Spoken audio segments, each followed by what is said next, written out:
ராஜாதித்தன் அத்தியாயம் 26. தலைநகர் தஞ்சையில் அமைந்திருந்த பழுவேட்டரையர் மாளிகை கலைநயத்தோடு அமைந்திருந்தது. பழுவூரின் சிறப்பு எனப்படும் துல்லியமான கலைநயத்தோடு கூடிய சிலைகள் அந்த மாளிகை முழுவதும் நிரம்பி இருந்தன.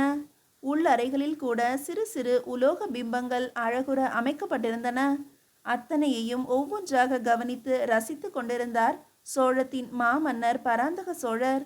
எதிரே இருந்த மற்றொரு ஆசனத்தில் பணிவோடு அமர்ந்திருந்தார் பெரிய பழுவேட்டரையரான கண்டன் அமுதனார். ஒரு தகவல் அனுப்பியிருப்பின் நானே வந்திருப்பேனே அரசே என ஆரம்பித்தார் பழுவேட்டரையர். உங்களுக்கு ஏதேனும் குறைகள் உள்ளதா என்பதை நான் எப்படி அறிவது? நேரில் வந்தால்தானே தெரியும் என கேட்டுவிட்டு சிரித்தார் பராந்தக சோழர். வானகபாடியில் இளவரசரிடமிருந்து ஏதாவது தகவல் உண்டா அரசே? முக்கியமாக ஏதுமில்லை. கிணற்றில் போட்ட கல் போல அமைதி நிலவுகிறதாம் அங்கு. போருக்கான முகாந்திரம் தற்போதைக்கு இல்லையாம். அதனாலேயே காவலுக்கு இருந்த படைகளை கூட திருப்பி அனுப்பிவிட்டானாம். சற்று அவசரப்படுகிறாரோ இளவரசர் என கேட்டார் பழுவேட்டரையர். எனக்கும் அப்படித்தான் தோன்றியது. ஆனால் திருநாவலூரில் இருக்கும் படைகளை திரும்ப பெறுவதாக ஏதும் தெரிவிக்கவில்லை என்பதால் யோசிக்க வேண்டி உள்ளது. அது இருக்கட்டும், திருநாவலூர் என்றதும் வேறொரு ஞாபகம் வருகிறது. இந்த வெள்ளங்குமரனை சமீபத்தில் நீங்கள் சந்தித்தீர்களா என்று கேட்டார் பராந்தக சோழர். இல்லை அரசே, சேரத்திலிருந்து வந்ததும் என்னை சந்திப்பான் என்றுதான் எண்ணி இருந்தேன். ஆனால் தங்களை சந்தித்த கையோடு திருநாவலூர் சென்று விட்டான் என தகவல் கிடைத்தது. ஏதாவது முக்கிய வேலையாக இருக்கும் என எண்ணி நானும் இருந்து விட்டேன் என்றார் பழுவேட்டரையர். அவனது நடவடிக்கைகள் ஐயத்தினை உண்டாக்குகின்றன தளபதியாரே. முன்பிருந்த வெள்ளங்குமரன் தற்போது இல்லை. முகத்தில் துருதுருப்பும் உற்சாகமும் துளியும் காணப்படவில்லை. எதையோ இழந்தவன் போலவே இருக்கிறான். அது தவிர சேரத்திலிருந்து வேறு எவரோ வணிகர் ஒருவர் அவனை தேடி இங்கு வந்துள்ளார் என்றார் பராந்தகர். சேரத்திலிருந்து வணிகரா? அவன் அங்குதானே சென்று வந்தான் கடைசியாக? ஆம், வந்தவனுக்கு அவன் ஒரு படைத்தளபதி என்று கூட தெரியாதாம். அவன் பெயர் மட்டுமே கூறி விசாரித்திருக்கிறார். திருநாவலூரில் இருக்கிறான் என நமது வணிகர் தலைவர் தாழிமாணிக்கனார் கூறியதை தொடர்ந்து உடனே அங்கு புறப்பட்டிருக்கிறார். ஏதோ ஒரு விஷயத்தை மறைக்கிறான் வெள்ளங்குமரன் நம்மிடத்தில் என்றார் பராந்தகர். இதனால் ஏதேனும் கேடு விளையுமோ என யோசிக்கிறீர்களா அரசே? தேவையெனில் சொல்லுங்கள், உடன் கைது செய்து விடுவோம் அந்த சேரத்து வணிகரை. இல்லை இல்லை, அவனது சோழ பற்றின் மீது எனக்கு ஐயம் ஏதும் இல்லை. சோழத்திற்காக எதையும் இழக்க துணிவான் அவன். அதுவல்ல தற்போது பிரச்சனை. ஏதோ ஒரு விஷயத்தால் அவன் பாதிக்கப்பட்டுள்ளான். ஏதோ ஒரு நெருக்கடி இருக்கிறது அவனுக்குள். அது என்னவென்று அவன் அறியாமலேயே அறிந்து கொள்ள வேண்டும். அறிந்து தீர்த்து வைக்க வேண்டும். மிகச்சிறந்த நம்பிக்கைக்கு உரிய தளபதிகளுள் ஒருவன் அவன். அவனுடைய துயரை தீர்ப்பதும் நமது கடமைதான் என்றார் பராந்தகர். செய்து விடுவோம் அரசே, கவலை வேண்டாம். விசாரிக்க சொல்கிறேன் இது பற்றி. என்றாலும் ராஜாதித்தரும் இப்போது அவனோடு இல்லை. திருநாவலூரில் மொத்த படையின் நிர்வாகத்தினையும் அவன் ஒருவன்தான் கவனித்து கொண்டிருக்கிறான். துணைக்கு இன்னொருவரை அனுப்புவது உத்தமமாக இருக்கும் என்று நினைக்கிறேன். தாங்கள் அனுமதிப்பின் சின்ன பழுவேட்டரையன் மறவன் கண்டனை அனுப்பி வைக்கலாமா கேட்டார் பெரிய பழுவேட்டரையர். வேண்டாம், தாங்கள் இங்கிருப்பதால் பழுவூரின் நிர்வாகத்தினை அவன்தான் கவனித்து வருகிறான் அங்கு என்பதை நான் அறிவேன். பல முக்கிய பணிகள் உண்டு அங்கு. இப்போதைக்கு நீங்களும் அங்கு செல்ல முடியாது. எனவே மறவன் கண்டன் அங்கேயே இருப்பதுதான் நல்லது. எனில் வேறு எவரை அனுப்பலாம் அரசே? படையினரை கட்டுப்படுத்தும் அதிகாரம் கொண்டவராக இருத்தல் அவசியம். சற்று நேரம் யோசித்தார் பராந்தகர். பிறகு சட்டென்று கூறினார், இளவரசன் அரிஞ்சயனை அனுப்பி வைக்கலாம். களம் காண வேண்டும் என்று எப்போதும் துடித்து கொண்டிருக்கிறான். அதற்கு முன்பு படை வீரர்களோடு எப்படி ஒத்துப்போவது, அவர்களை எப்படி கையாள்வது என்ற பயிற்சியாவது கிட்டும் அவனுக்கு என்றார் பராந்தகர். அரிஞ்சயனை அனுப்பலாம் என பராந்தகர் கூறியவுடன் மகிழ்ந்து போனார் பழுவேட்டரையர். காரணம், பழுவேட்டரையர் பரம்பரையில் வந்த பெண்ணுக்கும் பராந்தகருக்கும் பிறந்தவன்தான் அரிஞ்சயன். தம் குலப்பெண்ணின் வயிற்றில் உதித்த ஒரு இளவரசனுக்கு பொறுப்பான ஒரு பணி கிடைத்ததை எண்ணி உற்சாகமானார். சரியான தேர்வு அரசே. இளம் வயதினன், துடிப்பானவனும் கூட. வெள்ளங்குமரனோடு எளிதில் ஒன்றி விடுவான். நல்லது, அப்படியே செய்வோம். இன்னும் 10 நாட்களுக்குள் அரிஞ்சயனை திருநாவலூர் அனுப்புவோம். வெள்ளங்குமரனை சந்தித்த பிறகு மறுமுனையில் உள்ள திருக்கோவிலூர் படைப்பிரிவினை நிர்வகிக்க சொல்வோம் என்றார் பராந்தகர். ராஜாதித்தருக்கு பெண் எடுக்க சேரத்திற்கு ஓலை அனுப்பியிருந்தோமே அரசே, அது பற்றிய பதிலேதும் வந்ததா? ஆர்வத்தோடு கேட்டார் பழுவேட்டரையர். ஜாதக பலன் சரியாக அமையவில்லையாம் இருவருக்கும். பொருந்தா பலன்கள் நிறைய இருப்பதாக அவர்களின் குலகுரு வாசுதேவ ஆச்சாரியார் கருதுகிறாராம். யோசிக்க வேண்டி உள்ளதாக தகவல் அனுப்பியுள்ளார்கள். சேரத்தின் திருமகளை சோழத்தின் மருமகளாக்குவதில் விருப்பம் கொண்டிருப்பதால் மற்ற இரு பிள்ளைகளின் விவரங்களையும் கேட்டுள்ளார்கள் என்றார் பராந்தகர். சேரத்தோடு உறவு கொள்வது எதிர்கால சோழத்திற்கு பலனளிக்கக்கூடியது அரசே என்றார் பழுவேட்டரையர். அதனால்தான் நானும் இது பற்றி தீவிரமாக யோசித்துக் கொண்டிருக்கிறேன். எதையாவது செய்து சேரத்தின் உறவினை தக்க வைத்துக் கொள்ள வேண்டியதும் அவசியம்தான். பார்ப்போம் என்று பராந்தகர் தம் இருக்கையிலிருந்து எழுந்தார். கூடவே பழுவேட்டரையரும் உடன் எழுந்தார். வாசல் வரை சென்ற பராந்தகர் திரும்பி பார்த்தார். தளபதியாரே, தற்போதைக்கு போர் எதுவும் தொடங்க மாட்டான் ராஷ்டிரகூடன் என்ற இளவரசனின் எண்ணம் பற்றிய உங்கள் கருத்தினை கேட்க மறந்துவிட்டேன். நீங்களும் கூற மறந்துவிட்டீர்கள். கிருஷ்ணனை நம்ப முடியாது அரசே. உடன் பூதுகன் வேறு உள்ளான் எனும்போது ஐயம் இன்னும் அதிகமாக உள்ளது. உண்மைதான். அதே சமயம் கிருஷ்ணன் அமைதியாக இருப்பதன் காரணத்தையும் அறிந்து கொள்ள வேண்டியுள்ளது. வேறு ஏதாவது ஒரு இடத்தில் படைகளை குவித்திருக்கிறானா என்பதை ஆராய வேண்டும் அரசே. கீழே சாளுக்கியத்தின் பக்கம் நமது ஒற்றர்களை அதிகமாக கவனிக்க சொல்லுங்கள். எனக்கென்னவோ அங்குதான் அவன் எதையாவது செய்வான் என்று தோன்றுகிறது. நல்லது அரசே, அதையும் செய்து விடுவோம். ஆனால் எதையும் அலட்சியப்படுத்தாமல் முன்னேற்பாட்டோடு இருக்க வேண்டியதும் அவசியம் என்றார் பழுவேட்டரையர். அதனை ஆமோதித்து தலையசைத்தார் பராந்தக சோழர். போருக்கான திட்டத்தினை இப்போதிருந்தே தயாரிக்க தொடங்கிவிடுங்கள் தளபதியாரே. மாதண்ட நாயகனாக இணையரசன் செல்வான் இந்த முறை என்று பராந்தகரின் வார்த்தைகள் திடுக்கிட வைத்தன பழுவேட்டரையரே. ஏன் அரசே, வழக்கமாக தாங்கள் தானே முன்னிற்பீர்கள். உடல்நிலை ஏதேனும் ஒத்துவரவில்லையா? பதட்டமாக கேட்டார் பழுவேட்டரையர். அதெல்லாம் ஒன்றுமில்லை தளபதியாரே. அடுத்த தலைமுறைக்கு நாம் வழிவிட்டால்தானே அவர்களால் தங்களை வெளிப்படுத்தி கொள்ள இயலும். இளவரசனாக இருந்தவனை இணையரசனாக அறிவித்தாயிற்று என்ற பின் விரைவில் மன்னனாகவும் மகுடம் சூட்டி அழகு பார்த்துவிட வேண்டியதுதானே. இப்போரின் மாதண்ட நாயகனாக சென்று வெற்றி பெற்று வந்தவுடன் அவனை மன்னனாக அறிவித்து விடலாம் என்று ஒரு எண்ணம் உள்ளுக்குள் உள்ளது. அது மட்டுமல்ல, கூடவே கண்டரனையும் அடுத்த பட்டத்து இளவரசனாக அறிவித்துவிட வேண்டும் என்றார் பராந்தகர். இது என்ன அரசே புது வழக்கம்? அரசனுக்கு பிறகு பட்டத்து இளவரசனாக அவரது மகனைத்தானே நியமிப்பார்கள். ராஜாதித்தனை மன்னனாக்குகிறீர்கள் எனில் அடுத்த பட்டத்து இளவரசன் அவரது மைந்தன் தானே. தம்பியான கண்டரனை எப்படி அறிவிக்க முடியும்? எனக்கு பிறந்த நால்வருமே எனக்கு பிறகான அரசு உரிமைக்கு உரியவர்கள்தான் தளபதியாரே. அரசுரிமை போட்டியால் என் உடன்பிறவா தம்பி கன்னரத்தேவன் நம் எதிரிகளோடு கைகோர்த்து கொண்டதை மறந்து விட்டீர்களா? அதற்குள் என் பிள்ளைகளுக்குள் அது போன்ற ஒரு போட்டியே வரக்கூடாது என்பதற்காகத்தான் இப்படி ஒரு முடிவினை எடுத்தேன். ராஜாதித்தனுக்கு பிறகு கண்டராதித்தன், அரிஞ்சயன், உத்தமசீலி என வரிசையாக ஆழ்வார்கள் இந்நாட்டினை. அவர்களுக்கு பிறகுதான் அவர்களின் வாரிசுகள் ஆள முடியும். அப்படித்தான் ஆளவும் வேண்டும் என்றார் பராந்தகர் உறுதியாக. ஆனால் பிற்காலத்தில், அதாவது உத்தமசீலிக்கு பிறகான காலத்தில் பெரும் குழப்பத்தினை விளைவிக்கும் அரசே இது. ஏற்படுத்தாது. அப்படியோர் நிலைக்கு சோழத்தினை உட்படுத்த மாட்டார்கள் நம் வாரிசுகள். எமக்கு நம்பிக்கை உண்டு பழுவேட்டரையரே என்று பராந்தகரின் குரலில் தெரிந்த நம்பிக்கையும் உறுதியும் வாயை திறக்காது செய்துவிட்டன பழுவேட்டரையரை. வருகிறேன் தளபதியாரே என விடைபெற்ற பராந்தகரை, அரசே, எனக்கும் ஒரு விண்ணப்பம் உண்டு தங்களிடம் என்ற பழுவேட்டரையரின் வார்த்தைகள் திரும்பி பார்க்க வைத்தன. இந்த போருக்கு பின் சோழத்தின் முதன்மை தளபதியாக பழுவேட்டரையன் மறவன் கண்டனை நியமித்துவிட்டு நான் ஒதுங்கிக் கொள்ள நினைக்கிறேன். அதற்கான அனுமதி வேண்டும் உங்களிடமிருந்து. புரிகிறது தளபதியாரே. அதனாலேயே ஏன் என்ற கேள்வியை எழுப்பாமல் செல்கிறேன். நல்லதே நடக்கும் என புன்னகையோடு கூறிவிட்டு வேகமாக நடந்தார் பராந்தக சோழர்.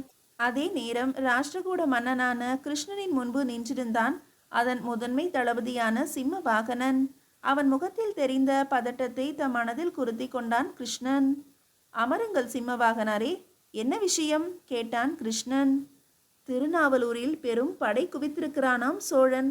அது மட்டுமின்றி வைதும்ப நாட்டிற்கு ராஜாதித்தனை வந்திருக்கிறானாம் என்றான் சிம்மவாகனன். இரண்டுமே எதிர்பார்த்தவைதான். வேறு ஏதாவது தகவல்? சாதாரணமாக கேட்டான் கிருஷ்ணன். என்ன அரசே, இத்தனை சாதாரணமாக கேட்கிறீர்கள்? சோழன் செயல்பட துவங்கிவிட்டான் நமக்கு எதிராக என்பது உங்களுக்கு புரியவில்லையா? நம்மால் ஆபத்து வரும் என தெரிந்த பின் அவன் ஏதும் செய்யாதிருந்தால்தான் நாம் யோசிக்க வேண்டும். அவனாக செயல்பட துவங்கிவிட்டான் என்ற பின் நல்லதுதானே நமக்கு. அவனுடைய செயல்களுக்கு ஏற்றாற் போல எதிர்வினையாற்றினால் மட்டுமே போதும். கங்க நாட்டு எல்லை பகுதியில் நிறுத்தி வைக்கப்பட்டிருந்த சோழரின் வைதும்ப நாட்டு படைகள் திருப்பிவிடப்பட்டனவாம் தனது சொந்த நாட்டிற்கு. அதேபோல் நமது எல்லையில் இருந்த சோழர்தம் நேரடி படையும் வானகப்பாடிக்கே திரும்பி இருக்கிறது அரசே, என்றான் சிம்மவாகனன். ஆகா, அருமையான செய்தி! இதையல்லவா நீங்கள் முதலில் கூறியிருக்க வேண்டும் என ஆர்ப்பரித்தான் கிருஷ்ணன். புரியாமல் பார்த்தான் தளபதி. என்ன சொல்கிறேன் என்பது விளங்கவில்லை போலும். அது இருக்கட்டும், கீழே சாளுக்கிய அரசரிடமிருந்து தகவல் ஏதும் வந்ததா? அங்கு படைகள் தயார் நிலையிலேயே உள்ளதாம் அரசே. எப்போது கூறினாலும் களம் காண தயார் என்று தகவல். கூடவே கங்க நாட்டிற்கும் அதற்கும் இடையே உள்ள வனப்பகுதியில் தாங்கள் கூறியது போல சில ஏற்பாடுகளை முன்னெடுத்து செய்கிறார்களாம். இன்னும் ஒரு திங்களில் அப்பணியும் முடிந்து விடுமாம், என்றான் சிம்மவாகனன். அருமை! கங்க மன்னருக்கு தகவல் அனுப்புங்கள். 15 நாட்களுக்கு பிறகு அவரது படைப்பிரிவில் பாதியை கீழே சாளுக்கியம் நோக்கி அனுப்பி வைக்க சொல்லுங்கள். அதே போல நமது படையின் ஒரு பிரிவினையும் ஒரு திங்கள் கழித்து அங்கு அனுப்புங்கள். ஏன் அரசே, படையெடுப்பு கீழே சாளுக்கியத்தில் இருந்துதான் துவங்குமா என்ன? நமது பேரரசின் மொத்த படையினையும் ஒரே இடத்தில் குவித்து தொண்டை மண்டலம் வரை கொண்டு செல்வது கடினமான பணி தளபதியாரே. அதனாலேயே இரண்டாக பிரித்து ஒரு பிரிவினை சாளுக்கியம் வழியாக கொண்டு செல்ல எண்ணுகிறேன். இம்முறை போர் நடக்கவிருப்பது தொண்டை மண்டலத்திலா, சோழத்தின் எல்லையில் இல்லையா? கேட்டான் சிம்மவாகனன். நமக்கும் கீழே சாளுக்கியத்திற்கும் நடுவாக விளங்கும் பகுதியில்தான். குறிப்பாக கூற வேண்டும் எனில் தக்கோல பகுதியில்தான் இம்முறை முதல் தாக்குதலை தொடங்கும். அவர்கள் இடத்திற்கே சென்று நாம் தாக்க இருக்கிறோம்.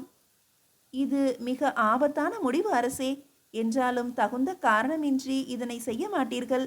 எதற்காக இப்படியோர் ஏற்பாடு என்று தெரிந்து கொள்ள வேண்டும் அரசே. சீரும் சிறப்புமாக இருந்த பல்லவ பேரரசின் அழிவிற்கு அடித்தளமிட்டது இந்த தொண்டை மண்டலமும் திருமுனைப்பாடி நாடும் தான். அதனை செய்ததும் நாம் தான். ஆனால் அதன் பலனை அனுபவிப்பவன் சோழன், என்ற கிருஷ்ணன் விழிகள் விரிய பார்த்தான் சிம்மவாகனன். ஆம் தளபதியாரே, இப்போதிருக்கும் சோழ மன்னனின் தந்தையாகிய ராஜாதித்த சோழன் நம் குலப்பெண்ணான இளங்கோ பிச்சியாரை மணந்து கொண்டு பட்டத்து அரசியாக்கினான் சோழ நாட்டிற்கு.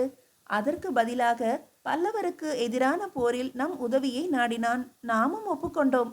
தெற்கிலிருந்து சோழன் தாக்க, வடக்கிலிருந்து நாமும் தாக்குவோம் என எதிர்பார்க்கவே இல்லை பல்லவன். அவன் முதலாக இழந்தது இந்த தொண்டை மண்டலத்தை தான். அதுவும் நம்மிடத்தில். நாமும் முன்னேறி தெற்கு நோக்கி நகர, சோழன் தெற்கிலிருந்து இப்புறம் நகர, திணறிப்போன பல்லவன் நடுவில் சிக்கியதால் தோல்வியடைந்து போனான். ஒரு பேரரசின் வீழ்ச்சியினை தொடங்கிய இடம் அது.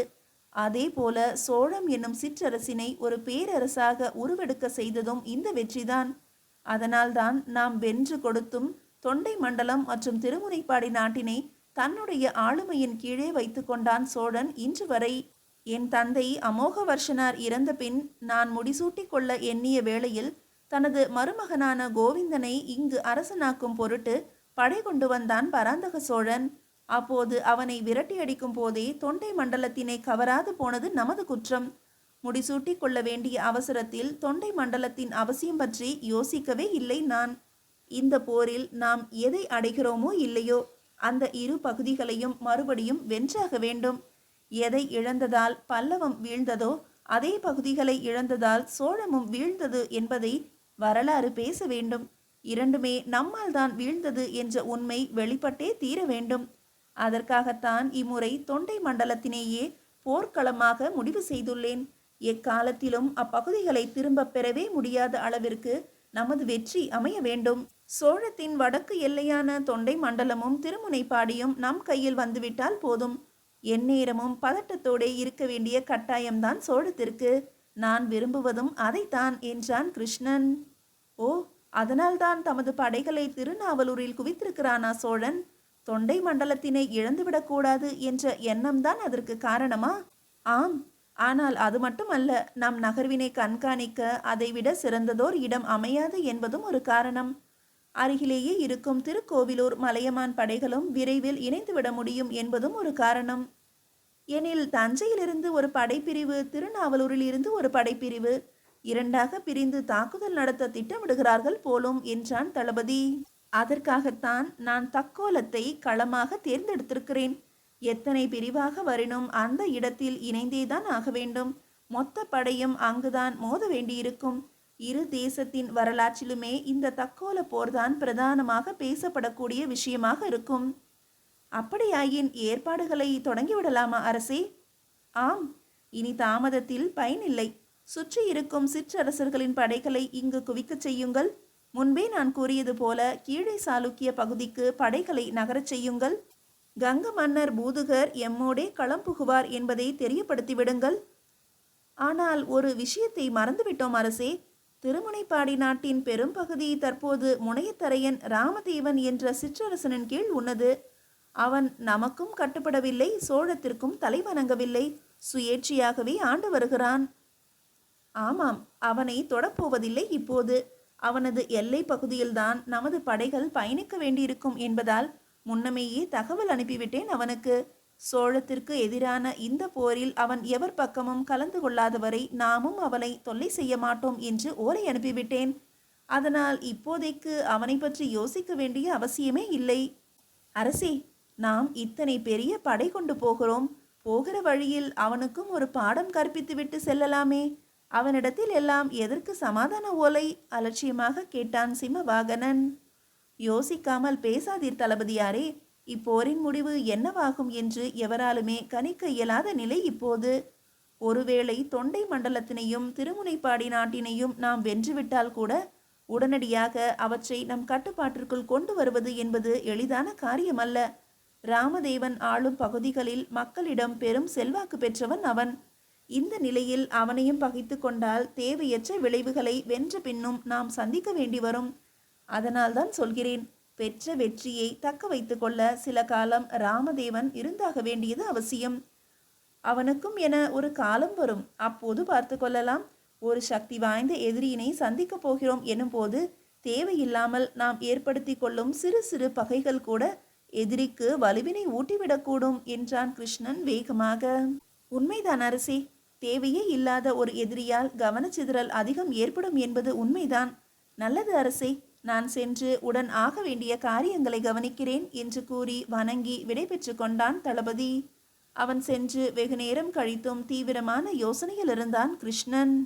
இப்போரில் வென்றே ஆக வேண்டும் என நினைப்போர் எல்லோருக்கும் ஒரு காரணம் இருக்கிறது. எனக்கு தொண்டை மண்டலமும் திருமுனைப்பாடி நாடும் வேண்டும். ரேவகாவுக்கு ராஜாதித்தனின் அழிவு வேண்டும். பூதுகனுக்கும் கீழே சாளுக்கிய மன்னனுக்கும் சோழம் அடக்கப்பட வேண்டும் என எல்லோருக்கும் ஒரு காரணம் இருக்கிறது. பராந்தகனுக்கு கூட தமது நாட்டின் பகுதிகளை காப்பாற்றிக் கொள்ள வேண்டும் என்ற ஒரு காரணம் போதும். ஆனால் திடீரென எல்லைகளில் நிறுத்தி வைக்கப்பட்டிருந்த வைதும்பர் படையையும் சோழர் படை பிரிவையும் எதற்காக அங்கிருந்து நகர்த்தினான் ராஜாதித்தன் என்பதற்கான காரணம் மட்டும் பிடிபடவே இல்லையே. ஏன் என ஆழமாக சிந்திக்கலானான் கிருஷ்ணன். அதற்கு பதில் கிடைக்கும் முன்பு உள்ளுக்குள் எழுந்த அடுத்த கேள்வி அவனை உலுக்கியது. தொண்டை மண்டலமும் திருமுனைப்பாடி நாடும் இத்தனை ஆண்டுகளாக சோழத்தின் கட்டுப்பாட்டில்தான் உள்ளது என்ற பிறகும் திருமுனைப்பாடி நாட்டின் பெரும்பாலான பகுதிகளை தனது கட்டுப்பாட்டில் வைத்து ஆட்சி புரிந்து வரும் சிற்றரசனான முனையத்தரையன் குலமாணிக்கம் ராமதேவனை இதுவரை ஏன் தொடாதிருக்கிறது சோழம்? பேரரசான தங்களையே எதிர்க்க துணியும் பராந்தக சோழன் ஒரு சாதாரண சிற்றரசனான அவனை ஒன்றும் செய்யாதிருப்பதன் காரணம்தான் என்ன? ஏதோ பெரியதோர் முடிச்சு ஒன்று போடப்பட்டுள்ளது இந்த விஷயத்தில் என்பதை உணர்ந்த கிருஷ்ணன் தடுமாற ஆரம்பித்தான். மீதியை அடுத்த அத்தியாயத்தில் காணலாம்.